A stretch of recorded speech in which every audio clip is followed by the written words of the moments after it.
Hello friends, जय जगन्नाथ। शुभ सकाळ। मु सुचि वेलकम करुच्ची मो चैनल ओडिया बो सुचि को। आज गोटे मो मिनी ब्लॉग दूची सकाळ मॉर्निंग व्यू को लेकिन जदि आपको पसंद लगे तो लाइक शेयर एंड सब्सक्राइब करदेवे। लेट्स गो।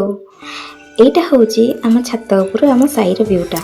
एत सारा ग्रीन एनवायरनमेंट व्यूटा को देखिले सकाळ सकाळ उफ कि शांति। एटा बजार सहर तो देखा मिले कि गाँ गहली मोस्टली देखा मिले। बहुत सारा गच पत्र मुंडिया आउ चाल घर तो आजकल देखा मिलूनी कि गाँ गहली सियोर मिल जाव गाँ भाग क्वचित। आईटा हूँ आम गाँव मुंडिया जो बहुत सारा गछपत्र हो गला एंड ता भर बहुत सारा साप जीवजंतु तो अच्छा। मयूर भी अच्छी। मयूर साउंड भी भोर भोर शुणा मिले किंतु आम आड़े आसती मुंडिया पाखे जार घर अच्छे छात उपर जा मयूर मैंने बसती। मु तो मयूर नंदनकानन देखी किंतु एठी देखनी कि साउंड शुणे बहुत सुंदर साउंड लगे। यहाँ हूँ आम बाड़ी व्यू घर पछपट।